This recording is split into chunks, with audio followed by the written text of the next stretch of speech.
अलग से मैं विषय क्या रखूँ, खासकर जमशेदपुर के बारे में जब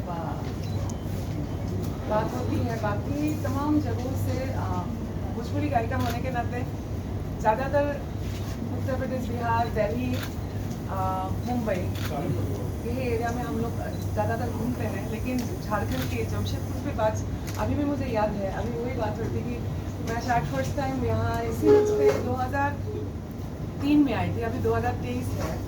तो पीछे जब घूमते देखते हो, इतना खूबसूरत एहसास है जमशेदपुर को लेके। हर बार बहुत जगह रिस्पेक्ट भोजपुरी के लिए, आप लोगों का समर्पण, प्यार।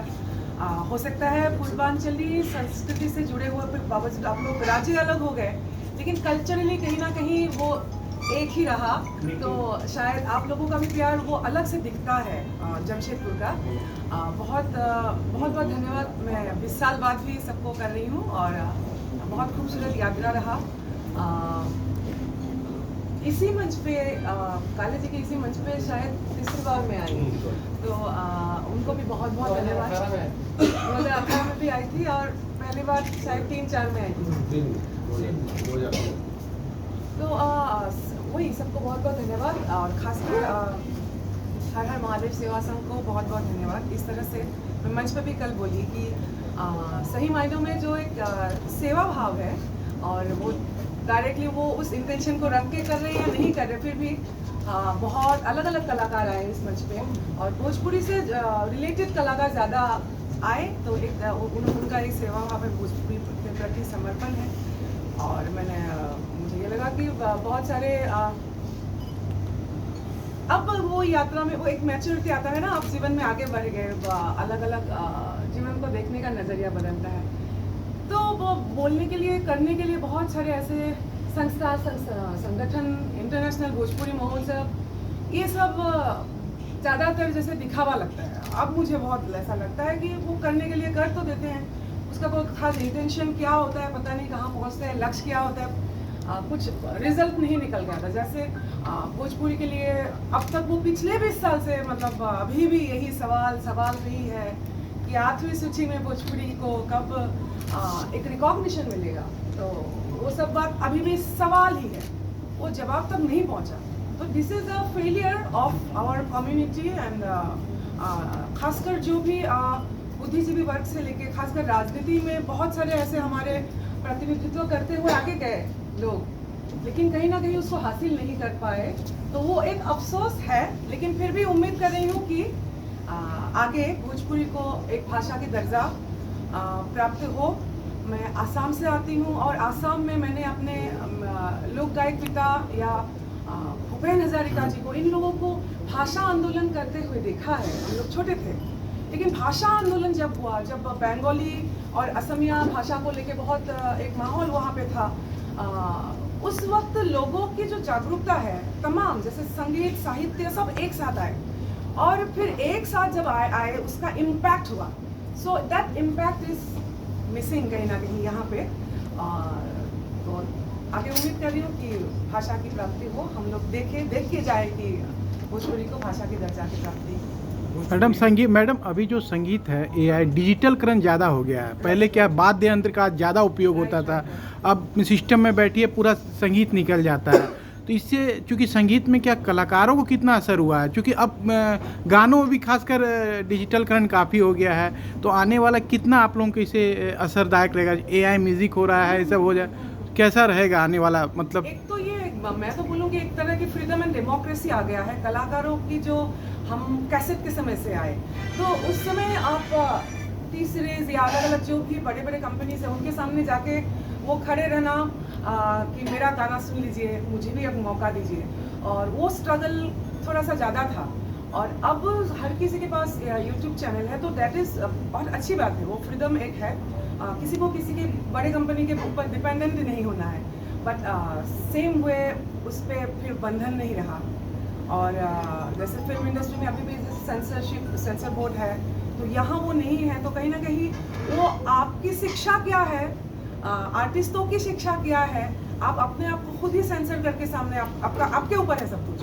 तो दैट वे थोड़ा सा रिस्की भी है, बट मैं समझती हूँ इसका मौका उठाना चाहिए और सब लोग उठा ही रहे हैं। नहीं मैडम, मेरा कहने का मतलब जैसे कि पहले क्या था कि हारमोनियम एक अलग बजाते थे, तबला अलग कोई बजाता वो था, अभी सीटर, भी है। लेकिन अभी भी कई कंप्यूटर में होता है कि बन जाता है। तो नहीं, मैं ये नहीं समझती। अभी क्या हो गया है ना, सब कुछ एक साथ आ गया। जैसे बहुत सारे ऐसे कलाकार हैं जो हारमोनियम तबला के साथ ही फेसबुक में आके बहुत अलग स्तर पे पहुंचे हैं। बहुत सारे आप देखे होंगे गजल गायकों में, भजन गायकों में, तो बाजा वही हारमोनियम ही है। और जिनको हारमोनियम की तर्ज पे संगीत करना है वो हारमोनियम लेके बैठे हैं, जिनको सिंथेसाइजर एंड प्रोग्रामिंग करना है तो वो प्रोग्रामिंग वाला संगीत कर रहे हैं। तो आई थिंक अब वो जिसकी जो सोच है तो उसका असर मेरे हिसाब से नहीं हुआ। हम लोग खुद ही कर रहे हैं, गज़ल की अभी काम कर रहे हैं तो उस पर हारमोनियम तबला में ही कर रहे हैं। भोजपुरी को लेकर मैं तो आप इस साल पहले गाती थी, अब आपने कम कर दिया, क्या उसका क्या कारण है कि अभी आप देख रहे हैं कि हर जो भोजपुरी में है हर सप्ताह एक नया ट्रेंडिंग। जहाँ तक भोजपुरी यात्रा की बात है, 2002 से मेरा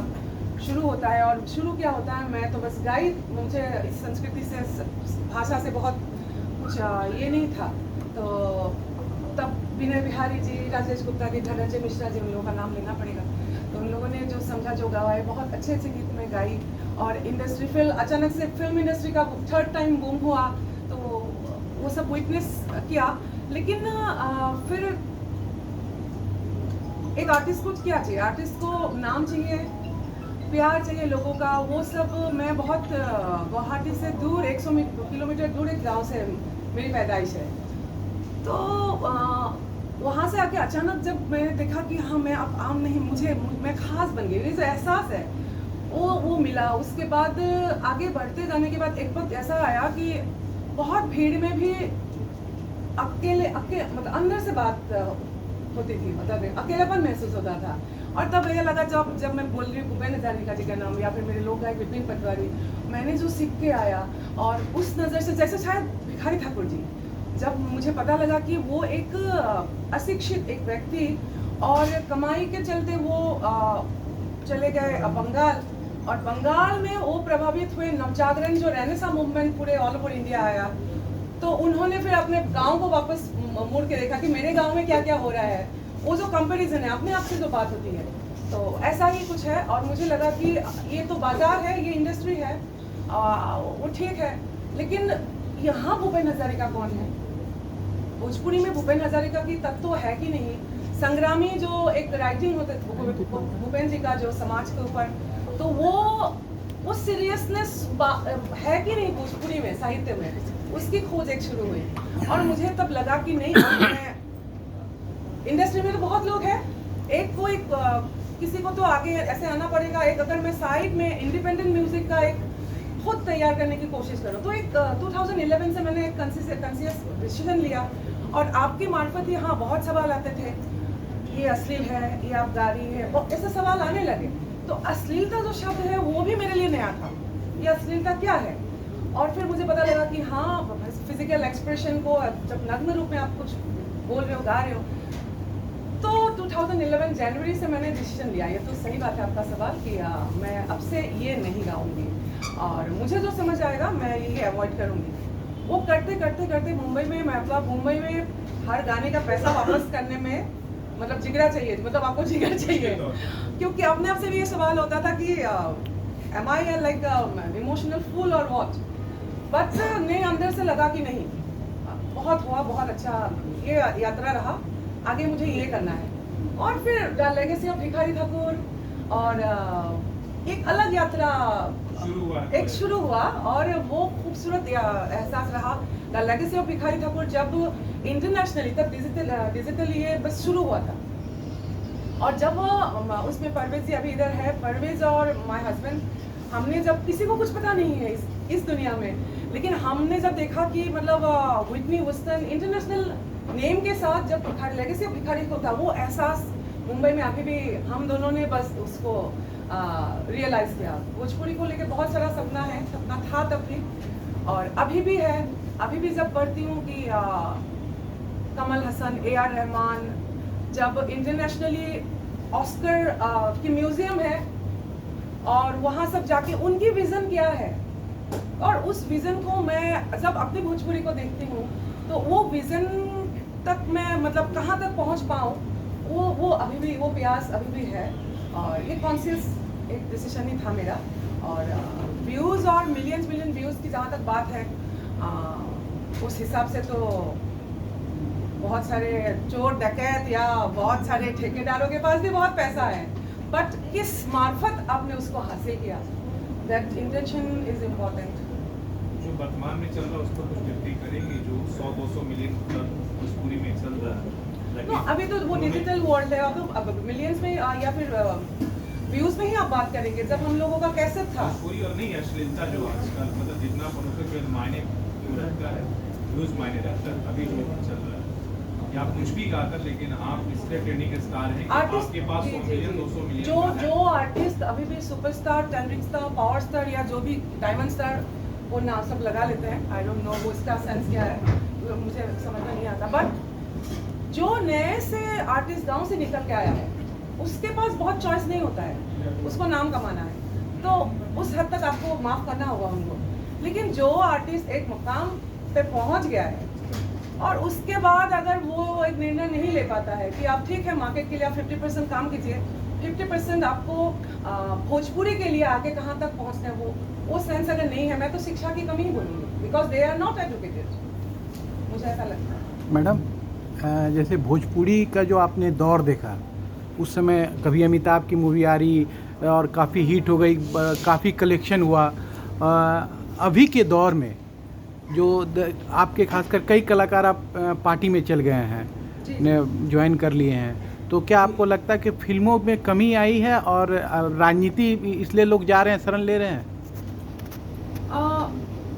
फिल्म इंडस्ट्री के बारे में, मैं म्यूजिक इंडस्ट्री से ज़्यादा मैं ये नहीं आपका गाना तो आता ही था। मैं वही भी म्यूजिक में था, बहुत फिल्म के ऊपर मैं टिप्पणी नहीं कर सकती, लेकिन हाँ ये तो है वो डिफरेंस जब शुरू में रवि किशन जी और फिर बाद में मनोज तिवारी जी, विनय बिहारी जी, वो सब जो माहौल गोल्डन टाइम को हम लोगों ने देखा, म्यूजिकली एक्सप्लोर किया, वो तो है। लेकिन आई थिंक जैसे बहुत सारे जो सीनियर डायरेक्टर्स थे उनको पता था, मुझे मेरी अगर ऑब्जर्वेशन का मतलब मैं वो उतना ही बोल पाऊंगी जितना मुझे मतलब फिल्म के बारे में आएगा, कि वो लोग पटकथा या फिर भोजपुरी समाज की जो एक आप चित्रण करेंगे, वो सेंस शायद उन लोगों को था। अभी शायद हो गया है ऐसा कि व्यक्ति केंद्रित हो गया है, मतलब बजट इतना है, अगर हीरो इतना ले जाएगा और एक जो बजट है उतना शायद उसको एक चित्रण को दिखाने के लिए उतना बजट नहीं बचता होगा। I don't know exactly, but व्यक्ति केंद्रित नहीं हो, कहानी क्या है, जैसे साउथ इंडियन इंडस्ट्री है तो वो भी रीजनल इंडस्ट्री है, और उन लोगों से मतलब उस इंडस्ट्री से हमको सीखना चाहिए। अभी ऐसा कोई निकल के आना होगा भिखारी ठाकुर जो व्यक्तिगत भाव से नहीं देख के पूरे समाज को देखे और सेल्फिश इंटेंशन को छोड़ के इंडस्ट्री के लिए सोचे, समाज के लिए सोचे, ऐसा कोई निकल के आना होगा। कोई तो चाहिए लीडर, कल्चरल लीडर, तो तब वो परिवर्तन आएगा। लेकिन अब वो हीरो केंद्रिक हो गया है, कहानी कुछ होता नहीं है, और इसलिए वो लोग भी मतलब म्यूजिक डिजिटलाइजेशन में यूट्यूब में म्यूजिक वीडियो के जैसे आ रहे हैं, जो हीरो है आप देखिएगा, अब कंप्लीटली गाना आ रहे हैं उन लोगों का, जस्ट लाइक आइटम सॉन्ग।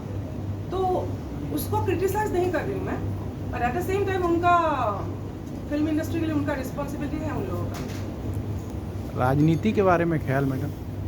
राजनीति में अगर जाए, मुझे भी बहुत दिलचस्पी है, मैंने असम से भी अपने इलेक्शन में लड़ी थी, तो लेकिन वही उद्देश्य क्या है, मैं राजनीति में सफल हो गई, मैं सांसद बन गई, सरकार हमारा आ गया, उसके बाद अगर मैं कहाँ से आई थी, क्यों आई थी, उसका अगर कुछ नहीं है तो वहाँ मैं कैसे पहुँचूंगी फिर?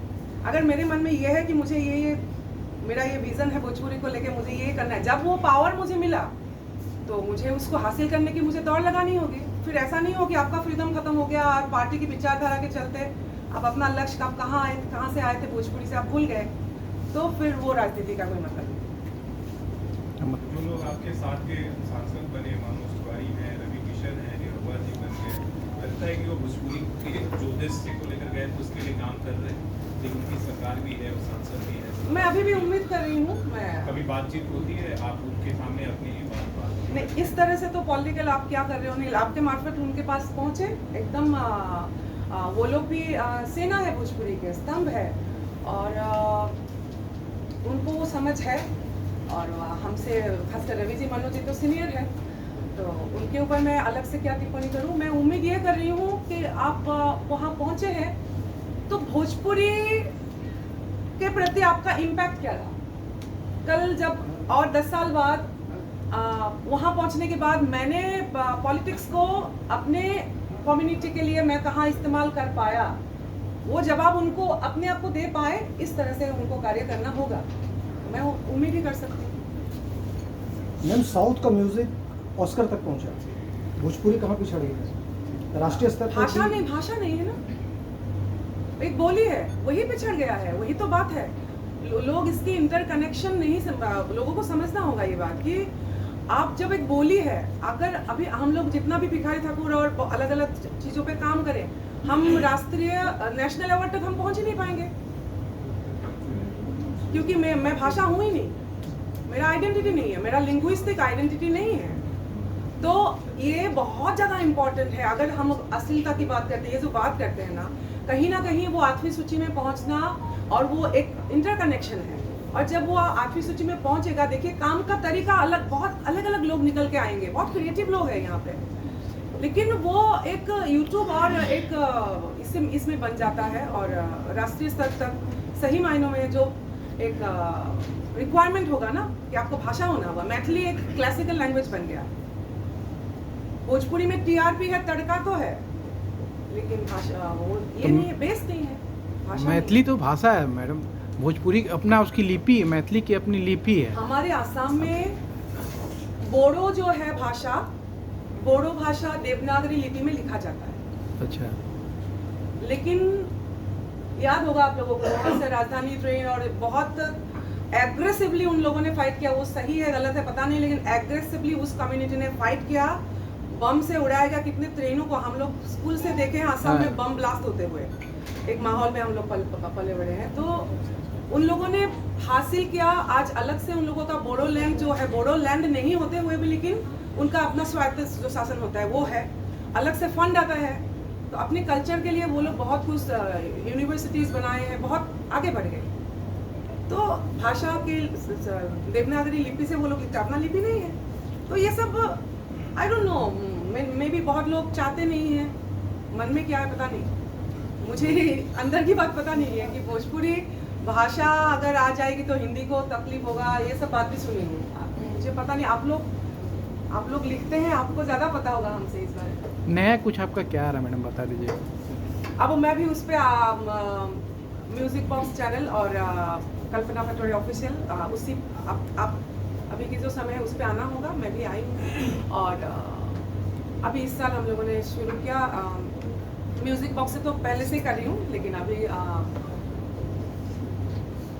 भिखारी ठाकुर प्रमुख होकर मैं काम करी। महेंद्र मिश्र जी की जो श्रृंगार रस की रचना है वो उसको लेके बस अब प्रेजेंटेशन अलग लेवल पे होना चाहिए, वो सपना लेके मैं आगे बढ़ रही हूँ। और बहुत कुछ जैसे जो हमारे IIT के बहुत सारे स्टूडेंट्स हैं जो आज के समय के बच्चे हैं, बैकग्राउंड भोजपुरिया ही है, पूर्वांचली है, तो वो बच्चे किस तरह के संगीत को सुनना चाहेगा।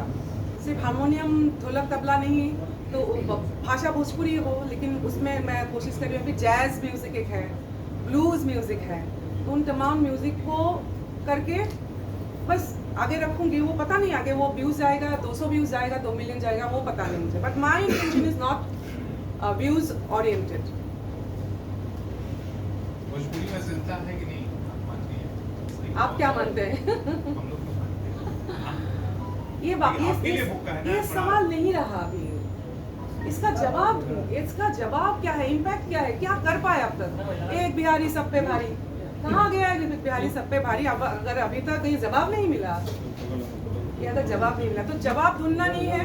अभी क्या चेंजेस आना चाहिए, वो उस पर काम करने की ज़रूरत है। और अगर वो लकीर छोटा है, उस पर बड़े लकीर करने के लिए आपको मेहनत करना होगा। तो मैं तो अपना कार्य ही कर सकती हूँ। Thank you. हाइट लेना